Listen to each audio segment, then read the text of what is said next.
এই দেশে সবচেয়ে নোংরা জিনিস হলো, সবচেয়ে বাজে জিনিস হলো রাজনীতি। এই রাজনীতির কারণে সাধারণ মানুষ যেভাবে ঠকে, যারা ইনসাফের পক্ষে কথা বলে, ন্যায়ের পক্ষে কথা বলে, তারাও তার চেয়ে বেশি ঠকে। অথচ কথা ছিল কি, ন্যায় ইনসাফের পক্ষে যারা কথা বলবে তারা কখনো ঠকবে না, বরং রাষ্ট্রের থেকে উপহার পাবে।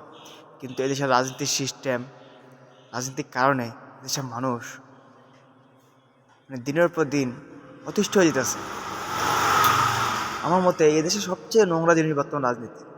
পড়ার সময় গ্যারাম একটা কথা শুনি যে রাজনীতি ভালো মানুষের জন্য না।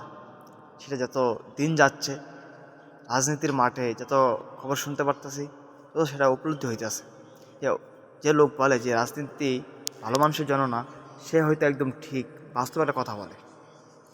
আপনি দেখেন, রাজনীতির কারণে যত হট্টগোল, রাজনীতির কারণেই মানে একজন এমপির দ্বারা কী পরিমাণ টাকা লোক করে, সেটাই যে যারা মনোনয়ন না পায় দল থেকে বহিষ্কার হয়েও রাজনীতি এমপি পদপ্রার্থী দাঁড়াইছে, তাদেরকে দেখলে বোঝা যায় এই দেশের অনেক যুবক বড় হয় ভালো নৈতিকতা রাজনীতি করবো বইলা, কিন্তু কিন্তু যখন বাস্তবতা উপলব্ধি হয়, বাস্তবতা দেখে, তখন আর তার রাজনীতি সবচেয়ে বেশি ঘৃণা করে। একদম পুরো রাজনীতির কারণে, রাজনীতির সিস্টেমের কারণে, এই দেশের সিস্টেমের কারণে পুরো দেশটাই ঘৃণা করে।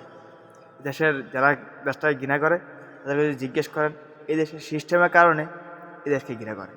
আমাদের পরে অনেক দেশ স্বাধীন হয়েছে, আমাদের স্বাধীনতার পরে তারা আমাদের চেয়ে যোজন আগিয়ে। আমরা আগাইতে পারতেছি না কেন?